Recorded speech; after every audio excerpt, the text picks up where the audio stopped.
Supreme कोर्टे पण कीधुं के न लोकसभा न विधानसभा सबसे ऊंची ग्राम सभा त्यारे आपणा मुख्य बात करी के ग्राम सभा नो पावर छे अनुसूचित 5 विस्तार में ग्राम सभा की परवानगी लेवी पड़े। आ विस्तार 1996 अंतर्गत आवे छे। तमारे आ कार्यक्रम करवा माटे तमारे आ प्रकारનું પ્લાન્ટેશન करवा माटे गाम सभा ने केम जाण करवामां नथी आवी, गाम लोकोने केम नोटिसो आपवामां नथी आवी, गाम सभानी मंजूरी केम लेवामां नथी आवी। एवा सवालों करता वनकर्मीओए पोलीस अधिकारीओए उश्केराई जईने आपणा 10 થી 15 આગેવાનોને પકડીને બળજબરીપૂર્વક અહીંથી પોલીસ સ્ટેશને લઈ જવા માટેના પ્રયાસો કર્યા। ત્યારે ગામના લોકો એમને છોડાવવા માટે આગળ આવ્યા। ગામ લોકો છોડાવવાનો પ્રયાસ કર્યો ત્યારે પોલીસના અધિકારીઓએ પૂર્વ આયોજિત કાવતરા મુજબ એ લોકોએ ગામના લોકોને દોડાવીને લાઠીચાર્જ કર્યો।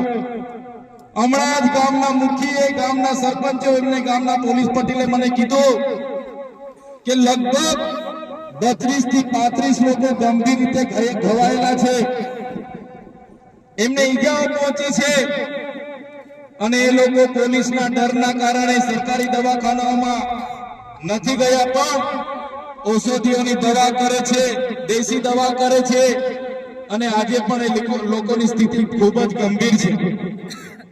ત્યારે મિત્રો સવાલ એ થાય છે કે આ પ્રકારની સૂચના કોણે આપી પોલીસને? કયા ભાજપના નેતાઓએ પોલીસને મોકલ્યા? કયા ભાજપના નેતાઓના ઈશારે લાઠીચાર્જ થયો? કયા ભાજપના નેતાઓના ઈશારે અહીંયા 27 જેટલા ટીયર ગેસ છોડવામાં આવ્યા અને કયા ભાજપના નેતાના ઈશારે અહીંયા 50 થી પણ વધારે રાઉન્ડ ફાયરિંગ કરાવવામાં આવ્યું। આ ફાયરિંગમાં નાસભાગ કરતા ઘણી માતાઓ, ઘણા બહેનો, ઘણા વડીલો ઈજા પામેલા છે। ત્યારે સાથીઓ આપણો આદિવાસી સમાજ એ સંવિધાન અને સંવાદમાં માનનારો છે। આપણા લોકોએ સંવિધાનની વાત કરી, સમાજની વાત કરી અને વન અધિકારીઓ અને પોલીસ અધિકારીઓએ એમનો સત્તાનો ઉપયોગ કર્યો। ભાજપના નેતાઓના ઈશારે આપણા લોકોને ડરાવવાનો, ધમકાવવાનો ઉપયોગ કર્યો, આપણા લોકો પર લાઠીચાર્જ કર્યો। ત્યારે આ ભાજપની સરકારને, એમના એસપી ને, એમના ડીવાયએસપી ને, એમના ડીસીએફ ને આ ચૈતર વૈસાવા કહેવા માંગે છે અમે આદિવાસી લોકો સંવિધાનમાં માનનારા છે, અમે આદિવાસી લોકો સમાજમાં માનનારા છે, અમારા આદિવાસી લોકોને તમે છંછેડશો, અમે સંવિધાનને હવે સમાજ સાઈડ પર મૂકીશું। એ દિવસે અહીંયા હાર પારની લડાઈ થવાની છે। आदिवासी समाज नो इतिहास तमे जोई लेजो। आजादी की लड़ाई में हमारा गुरु गोविंद जी लड़िया छे, भगवान बिरसा मुंडा लड़िया छे, टाकिया नायक लड़िया छे, खातिया नायक लड़िया छे, झलकारी बाई लड़ी छे, महाराणा प्रताप नो इतिहास जोजो हमारा पूंजा भील लड़िया छे। त्यारे आ सरकारोने अमा कहेवा मांगीए छे देशनी आजादी में पण रूपसिंह नायक जेवा लोकोए अमारा स्वतंत्र राज्यनी स्थापना करी हती। देशना विकासमां पण अमारा आदिवासी समाजे परसेवो आप्यो छे, लोही आप्युं छे। देशना विकासमां ज्यां डेमोनी जरूर पड़ी અમારા લોકો વિસ્થાપિત થયા છે, કોરિડોરની જરૂર પડી અમારા લોકો વિસ્થાપિત થયા છે, નવા નેશનલ હાઈવે બનાવવા અમારા લોકો વિસ્થાપિત થયા છે, એરપોર્ટ બનાવવા માટે અમારા લોકોએ જમીનો આપી છે, જળ જંગલ અને જમીનો પર રહેનારો અમારો મૂળ માલિક આજે પોતાના સમાજ સાથે આજે ગામથી પોતાની સંસ્કૃતિથી પોતાની પ્રકૃતિથી છીનબીન થઈ ગયો છે। આટલું બધું કર્યા પછી પણ અમારા લોકોને તમે રંજાડવાની વાત કરશો। તે દિવસે અમે તીરકાંઠા નથી ચલાવ્યા, 13 તારીખે અમે ભાલાપાલિયા નથી ચલાવ્યા, પણ અમારી માતા બહેનોને હેરાન કરવામાં આવશે। આવનારા દિવસોમાં તીરકાંઠા પણ ચાલશે ને ભાલા। અમે વિકાસના સાથે અમારે કોઈ નિસ્બત નથી, વિકાસમાં અમારે કોઈ વિરોધ નથી, પણ આદિવાસીઓના ભોગે વિકાસની તમે વાત કરો છો એને હમણાં અમે સહમત નથી।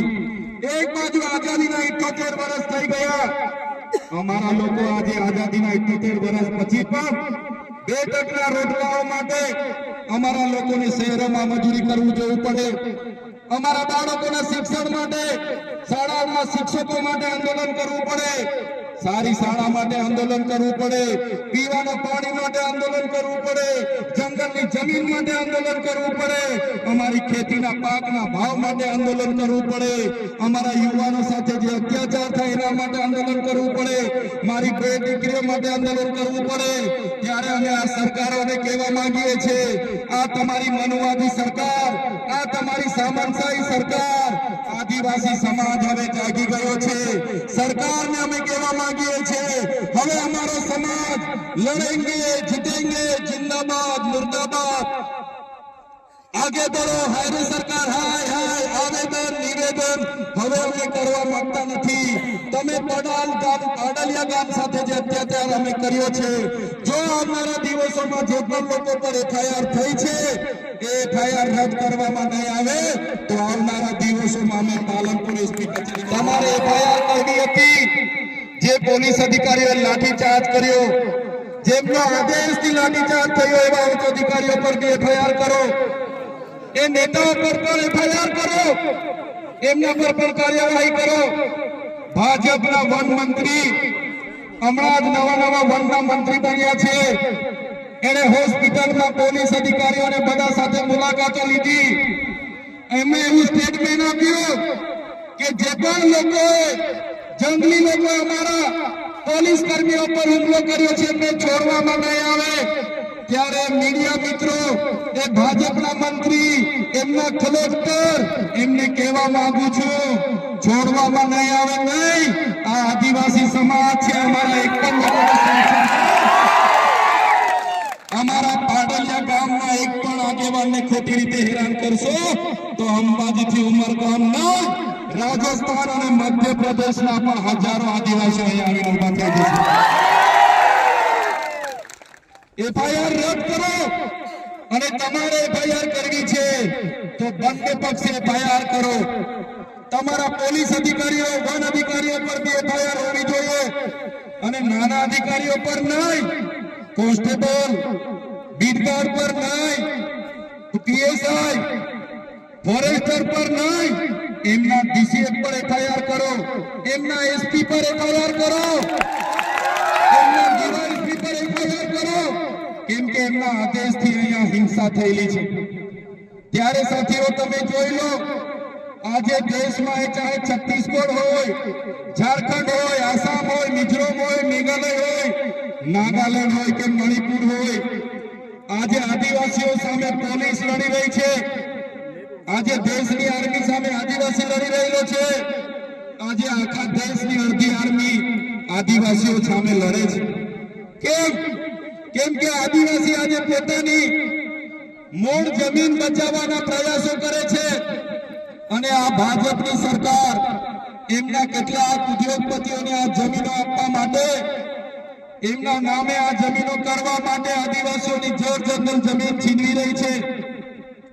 સંવિધાનના જે પ્રાવધાન છે, અનુસૂચિના પ્રાવધાન છે, ઉલ્લંઘન કરીને સત્તાનો દુરુપયોગ કરીને આપણને રંજાડવામાં આવે છે। ત્યારે મારા ભાઈઓ, મારા વડીલો, મારી બહેનો, મારી માતાઓ, આજે તમારા પર અત્યાચાર થયા છે।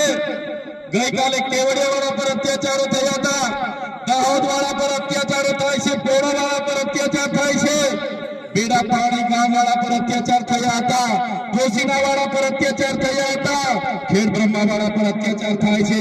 ત્યારે મિત્રો મેં તમને કહેવા માંગુ છું, ક્યાં સુધી આપણે બેઠીશું? ત્યારે જે દિવસે આપણા અહીંના પાડાલિયા ગામના લોકોને આ લોકો જો હેરાન કરશે તો એ દિવસે આપણે ગાંધીનગર તરફ પણ રસ્તો પકડવો પડશે। અને સરકારને પણ કહેવા માંગુ છું, આ આદિવાસી સમાજ ગોળો છે, શાંતિપ્રિય છે, શિસ્તમાં માનનારો છે, અમને છંછેડશો નહીં, નહીં તો આદિવાસી સમાજ જે દિવસે રોડ પર આવશે, ગાંધીનગરનો રસ્તો પકડશે, તે દિવસે નેપાળ વાળી પણ અહીંયા થવાની છે। તમારી સાથે આખા ગુજરાતના આદિવાસીઓ ઉભા છે અને જે આદિવાસીઓને બદનામ કરવાનો એમના સરકારોએ, એમના મંત્રીઓએ કર્યું છે કે આદિવાસીઓએ હુમલો કરી દીધો, આટલા પોલીસ અધિકારીઓને હુમલો કરી મારી નાખવાના પ્રયાસ કર્યા, ત્યારે આદિવાસી તો અહીંયા 3 કલાક સુધી વિનંતી કરતો હતો કે સાહેબ અમે અમારા બાપ દાદાઓથી અહીંયા રહીએ છીએ, 3 પેઢી 4 પેઢીથી અમારું ગામ છે, ઘર છે, અમારો કૂવો છે, અમે 2006 અંતર્ગત વન અધિકાર અધિનિયમ અંતર્ગત આ જમીન માંગવા માટેની અરજીઓ કરી છે, અમને સનતો પણ મળી છે, કેટલા લોકોની સનતો પણ પેન્ડિંગ છે, છતાં કોઈનું સાંભળ્યા વગર જે વન વિભાગ, જે પોલીસ અધિકારીઓ અને રેવન્યુ વિભાગે જે કૃત્ય કર્યું છે એની અમે નિંદા કરીએ છીએ, એને અમે વખોડી કાઢીએ છીએ। આજે અહીંયા લીગલ સેલના પણ મારા વકીલો, મારા એડવોકેટ ટીમો આવેલી છે, ત્યારે જ્યારે પણ આ ગામને ન્યાયિક લડતની જરૂર પડશે, જ્યારે પણ આ ગામના લોકોને લીગલી લડતની જરૂર પડશે, ત્યારે પણ અમે તમારી સાથે છે। અને જો આવનારા દિવસોમાં જે લોકોના આદેશોથી અહીંયા હિંસા થયેલી છે એ લોકો પર એફઆઈઆર કરવામાં નહીં આવે, કાં તો આપણા લોકો પર થયેલી એફઆઈઆર રદ કરવામાં નહીં આવે, તો આવનારા દિવસોમાં પાલનપુર જિલ્લા કચેરી ખાતે ખૂબ મોટું આંદોલન કરવા આપણે બધાએ પહોંચી જવું પડશે। એના માટે પણ અમે આહવાન કરીશું। સાથીઓ, ગુજરાતમાં આપણે 15% આદિવાસી વસ્તી છે, 15% આદિવાસી વસ્તી છે, રાજસ્થાન આપણી નજીક છે, મધ્યપ્રદેશ નજીક છે, કોઈએ ડરવાની જરૂર નથી। જે લોકો સંવિધાનનું ઉલ્લંઘન કરીને આપણને ડરાવવાની કોશિશ કરે છે, ત્યારે એ સંવિધાન એ બાબા સાહેબ આંબેડકરે બનાવેલું સંવિધાન છે, જયપાલસિંહ મુંડાએ બનાવેલું સંવિધાન છે, અનુસૂચિ 5 માં મળેલા આપણા અધિકારો છે એને બચાવવા માટે આપણે બધાએ હવે આગળ આવવું પડશે। મારા યુવાનો, મારા વડીલો, મારી માતા બહેનોને કહેવા માંગુ છું, આજે પાડલિયા ગામમાં જે થયું છે એની પાછળ ઉદ્યોગપતિઓના હાથ છે, એની પાછળ ભાજપના મંત્રી તંત્રીઓના હાથ છે, એમણે પોલીસ અને વન વિભાગને તેમનો હાથો બનાવીને આપણી સાથે લડાવીને, આપણને ડરાવીને આપણી જમીન મેળવવાના પ્રયાસો કર્યા છે।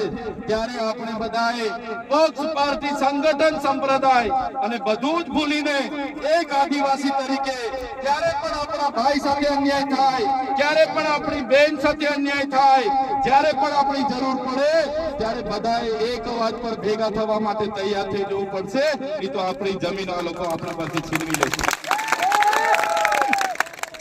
ત્યારે સાથીઓ, આજે મારી તબિયત પણ નરમ હતી, પણ જે મારી બેન કાલે પરમ દિવસે એમના વિડીયો મેં જોયા, ગામના લોકો સાથે સંપર્ક કર્યો, ત્યારે મને થયું કે જઈને બેનને મળીએ, હકીકત જાણીએ, અને અહીંયા આવીને જોયું ને જાણ્યું ખરેખર ખૂબ અત્યાચાર આપણા લોકો સાથે થયો છે, અને પાછા આપણા લોકો પર જ એફઆઈઆર થઈ છે, અને કોમ્બિંગ કરીને બધાને પકડવાની વાત છે। ત્યારે કોઈએ ડરવાની જરૂર નથી, ક્યાંય પણ તમારી સાથે અન્યાય થશે તો આખા ગુજરાતનો, આજુબાજુ રાજસ્થાન હોય કે મધ્યપ્રદેશનો આદિવાસી સમાજ તમારી સાથે છે। ત્યારે મારા વડીલો, મારી યુવાનો, મારા ભાઈઓ અને બહેનોને અમે કહેવા માટે આવ્યા છે, જ્યારે પણ આદિવાસી સમાજની લડતની વાત હશે, જ્યારે પણ આદિવાસી સમાજ માટે લડવાનું હશે, એ સડકથી લઈને સદન સુધી અમે લડવા માટે તૈયાર છે, પણ તમારો બધાનો સહકાર અમને જોઈશે। ત્યારે આ લોકો સામે અમે સમાજ અન્યાયો સામે લડીએ છીએ, સમાજ માટે લડીએ છીએ, સરકાર સામે લડીએ છીએ, ત્યારે આ સરકારોને ગમતું નથી. અમને પણ જેલોમાં નાખી દેવામાં આવે છે, જેલોમાં લઈ જઈને અમને ડરાવવામાં આવે છે, ધમકાવવામાં આવે છે, વેદના આપવામાં આવે છે, મારા પરિવારને પીડા આપવામાં આવે છે, છતાં અમે ડરતા નથી અને ડરીશું પણ નહીં.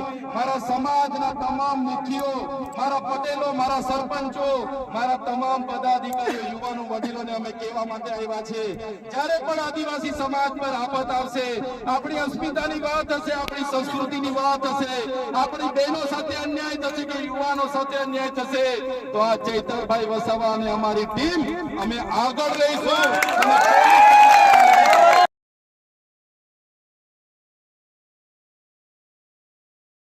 ગામમાં અમે આ પરિવારોને મળવા માટે આવ્યા હતા.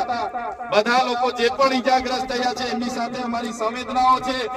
અમે બધા તમારી સાથે છે. આવનારા દિવસોમાં જે પણ લીગલ પ્રોસેસ માટે આગળ જવું પડશે તો આપણે લડીશું. માનવ અધિકારમાં જવું પડશે, ત્યાં પણ જઈશું. અનુસૂચિત જનજાતિ આયોગમાં જવું પડશે, ત્યાં પણ જઈશું. યુનો કોર્ટ સુધી જવું પડશે, ત્યાં પણ જઈશું. પણ ગુજરાતમાં કોઈ પણ જગ્યાએ આદિવાસીઓને હેરાન થવા માટે નહીં દઈએ. અને સરકારને પણ કહેવા માંગીએ છીએ, આ પાડલિયાના લોકો એકલા નથી. હવે પછી જો અમારા પાડલિયાના લોકો સાથે હેરાનગતિ કરશો તો અમે હજારો નહીં પણ લાખોની સંખ્યામાં એ ઉપસ્થિત થઈને તમારી સાથે ઉપસ્થિત. ત્યારે મારા વડીલો, યુવાનો, માતાઓ, આજે અમે મુલાકાતે આવવાના હતા. ગઈકાલે જ તમને અમે જાણ કરી, અહીંયા તમે સૌ ઉપસ્થિત થયા છો. એવા તમામ મુખીઓ, મારા વડીલો, મારા માતાઓ, મારી બહેનો, મીડિયાના મિત્રો અને તમામ પદાધિકારીઓનો આજના કાર્યક્રમમાં બધાનો હું ખૂબ ખૂબ આભાર માનું છું.